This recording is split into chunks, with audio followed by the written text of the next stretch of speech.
Autoradio CHU, l'émission sur l'actualité automobile, les essais réalisés par nos spécialistes, les reportages sur les salons.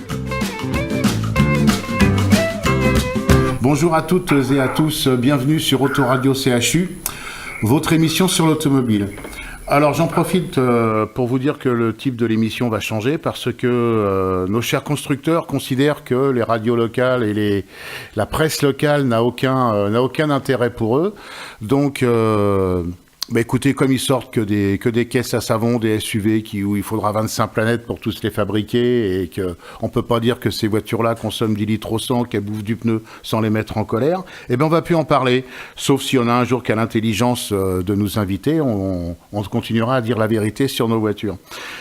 Sur nos voitures actuelles, bien évidemment. Et on va plus se diriger vers la voiture ancienne, parce que dans la voiture ancienne, je pense qu'il y a plus de choses à dire que sur les espèces de trucs qui nous sortent en ce moment, qui sont... je pense que dans 4 ans, tous ceux qui achètent ça, j'espère qu'ils les auront pris en LOA, parce que pour vendre du SUV, dans 4 ou 5 ans, ça va être quelque chose. Et ça sera très bien que ça retourne chez les constructeurs. Voilà. Donc, messieurs les constructeurs, on vous salue bien bas, et on vous laisse avec vos voitures invendables. Alors, aujourd'hui, on va parler de choses très intéressantes. On va parler d'un rallye qui est vraiment... j'entends l'organisateur qui rigole de mes propos derrière. On va parler d'un rallye très très intéressant qui se déroule à Saint-Émilion tous les ans, où là, il y a beaucoup de monde. Pourtant, c'est dans un petit village, Saint-Émilion, Libourne. Et on se demande même si les constructeurs ont envie de venir sur des rallyes où il y a autant de monde. Alors, on a la chance d'avoir l'organisateur avec nous. Bonjour Jean-Michel. Bon, t'as vu, je suis en forme ce matin. Hein. Oui, je vois ça. Tu es bien remonté, voilà. Non, mais attends. Voilà, quoi. Je veux dire, c'est bon, quoi. Au bout d'un moment, faut arrêter le délire, quoi. Soit ces gens-là ont envie de parler d'automobile, soit ils en ont pas envie. Et donc, comme ils en ont pas envie, on va parler d'automobile avec des gens qui ont envie d'en parler, comme toi, par exemple. Tout à fait. Voilà. Bon, alors, tu es le gentil organisateur, le géo de ce rallye de Saint-Émilion.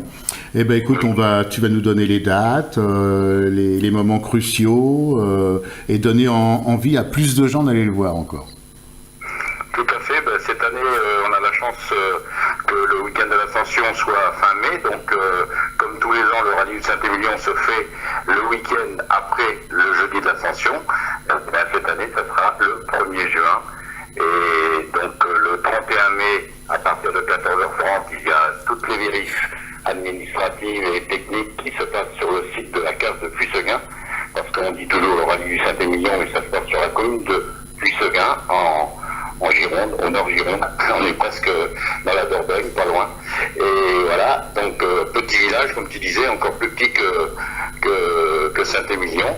Mais voilà, et donc à partir de 14h30, on fait les vérifs administratives et techniques. Donc toutes les voitures sont à l'arrêt et sont présentées à des commissaires qui vérifient l'homologation des voitures et surtout les éléments de sécurité. Jusqu'à 19h, 19h30, même des fois un peu plus tard, parce qu'il y a toujours quelques retardataires, mais bon, voilà, c'est comme ça. Mais c'est à la bonne franquette, on va dire, au Saint-Émilion, parce que c'est plutôt des amis qui viennent courir que des clients. Mais moi, je les considère comme des clients. Voilà. Donc, après le samedi matin, 8h, première sortie de voiture, et on enchaîne toute la journée jusqu'à 22h. Voilà, toutes les voitures sur 3 spéciales. Ça tourne le matin, il y a un premier tour pour pouvoir permettre d'avoir un replacement en début d'après-midi. Et après l'après-midi, on fait 3 tours sur chaque spéciale. Plus cette année, un petit plus toujours, 2 spéciales dans le dernier tour. Voilà. Donc, une spéciale sur Puisseguin, sur la commune de Puisseguin, qui se termine à Montbadon. Une autre spéciale qui part de Montbadon, bien sûr, et qui se termine à l'entrée de Petit Palais sur la route de Cornins. Et une troisième spéciale qui part de la limite de la commune de Saint-Médard-de-Guizière, la Tuilerie sur la commune de Lussac, et qui finit à la tête de Lussac, à côté de la station essence. Voilà. C'est sur l'épreuve Montbadon, sur la deuxième épreuve qu'on voit, il y a un endroit où les voitures sautent là. C'est sur la troisième épreuve. On tourne le rallye tourne dans l'autre sens, donc ça sera sur le S3 où il y a un saut, un jump, comme on appelle en termes en termes rallystiques. Nous, on appelle ça un job. Les pilotes appellent ça un ciel, parce que quand ça décolle, ils voient le ciel. Et c'est sur la troisième spéciale, c'est au niveau de Lussac, voilà, du château Mendon, je crois. Voilà. Ok. Combien de participants cette année tu as enregistré là? Alors actuellement, les engagements ne sont pas terminés. Actuellement, on est 114 engagés sur 130 possibles. On a largement, on va être plein encore cette année. C'est bien. On va être complet. Ouais, complet, c'est mieux que plein. Hein. À boire avec modération surtout. Pardon? Complet, c'est mieux que plein parce qu'il faut boire avec modération, quoi. Oui, c'est vrai. Voilà, oui, il faut employer les termes comme il se doit. Non, mais c'est vrai, oui, complet, on sera ça fait plusieurs années qu'on est complet, donc le week-end de l'Ascension, c'est-à-dire que ça permet aux pilotes de venir 4 jours dans la région, donc ils ont le temps d'aller visiter le jeudi ou de faire leur reconnaissance. Le vendredi, ils vont visiter le matin, et puis voilà, ils ont un week-end tranquillou sur la région. Comme la région est belle à visiter, tous les ans ils reviennent et ils repartent toujours avec des produits du terroir. Voilà, c'est ce qu'il faut. C'est le but en fait, voilà. Aussi. Hein. Ça fait partie de ça, ça fait partie des choses de la vie. Qu'on nous dit qu'il faut restreindre la voiture, faut restreindre le vin, faut restreindre la bonne bouffe, faut restreindre. Voilà quoi. Au bout d'un moment, c'est saoulant. Quoi. Voilà. Oui, dites, un rallye automobile ne pollue pas plus qu'autre chose. Hein. Non, ne pollue pas plus qu'un déplacement d'un politique ou d'un truc comme ça, hein, faut pas croire. Hein. Tout à fait. De toute façon, je crois que le sport qui pollue le plus, c'est le golf. Donc avec les réchauffages de pelouse, les hélicoptères à tout berzingue et tout ça, je crois que c'est celui qui pollue le plus. Donc comme quoi, hein. C'est vrai que l'automobile. Alors, moi, j'ai assisté plusieurs fois à des départs là sur le site de Puisseguin, hein, sur la cave de Puisseguin, et c'est vrai que c'est sympa parce qu'on voit toutes sortes de voitures, quoi. Jusqu'à ceux qui ont des très très gros budgets, voire énormes, et ceux qui en ont des tout petits. Tout à fait. C'est pour ça que voilà, on veut pas monter de catégorie, on veut garder ce concept où on accueille aussi bien l'amateur, mais le pur amateur qui a de très peu de moyens, et on a la chance d'avoir de temps en temps des grosses pointures qui viennent, comme normalement cette année on aurait comment il s'appelle, David Salano. D'accord. Mais les autres années, il y avait des pilotes. Il y a eu comment dirais-je, Vatanen qui est venu. Est-ce que tu as une pointure encore comme ça cette année? Alors cette année, il y a une pointure qui vient, mais comme c'est pas encore ficelé la chose, c'est toujours difficile de faire venir des gens comme ça. Ils ont des timings assez serrés et des emplois du temps très serrés. Il va y avoir une surprise, ça c'est sûr, mais pour l'instant je peux pas en parler parce que la personne avec qui je traite m'a dit voilà, on n'est pas sûr. D'accord, ok. C'est quelque chose qui. Et puis comme ça laisse un peu de suspense et ça dit aux gens tiens. Ça laisse un peu de suspense et comme ça les gens vont dire tiens on va aller voir quelle est la surprise du rallye du Saint-Émilion cette année, quoi. Tout à fait, tous les ans il y en a une petite. L'année dernière c'était pas une surprise personnelle, c'était une surprise avec